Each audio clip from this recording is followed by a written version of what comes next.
పేరు నాని గారు పవన్ కళ్యాణ్ గారి గురించి మాట్లాడే ప్రతిసారి ఆయన అందం గురించి, ఆయన డ్రెస్సింగ్ గురించి, జగన్మోహన్ రెడ్డి గారు, వల్లభనేని వంశీ గారి గురించి మాట్లాడే ప్రతిసారి ఆయన అందం గురించి, ఆయన డ్రెస్సింగ్ గురించి, ఇట్లాంటివన్నీ అంటే ఒక మేల్ పర్సన్ ఇంకొక మేల్ పర్సన్ యొక్క అవుట్లుక్స్ గురించి డిస్కస్ చేయడం అనేది నేను రాజకీయాలు వీళ్ళిద్దరి నుంచి చూశాను సార్. ఇంకెవరి గురించి చూడాలి మరి. ఇదేం పరిచయం వీళ్ళిద్దరికి నాకైతే తెలీదు.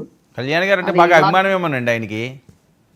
సార్ అంటే అభిమానం అంటే మేము ఆడపిల్లలు మేమే ఆయన ఆయన అందం గురించి అంతగా పొగడాలి సార్. ప్రతిసారి ఆయన మీరు ఎప్పుడన్నా నోటీస్ చేయండి, ఆయన యొక్క అపీరియన్స్ గురించి ప్రతిసారి మాట్లాడతారు. ఆయన తర్వాత మిగతాది ఏదన్నా మాట్లాడతారు. అంటే ఆయనకు అదొక రకమైనటువంటి ఆనందము, అభిమానం ఏమో పవన్ కళ్యాణ్ గారి గురించి మాకు తెలియదు, అది ఆయనకు వదిలేస్తున్నాము.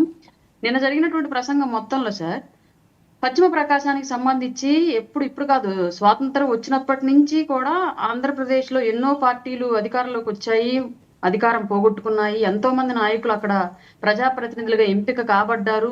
తర్వాత మళ్ళీ ఇచ్చిన హామీలు నెరవేర్చడంలో వెనకబడి గురై మళ్ళీ ఓటమి పాలయ్యారు. ఇలా ఎన్నో చేతులు మారింది అక్కడ అధికారం. కానీ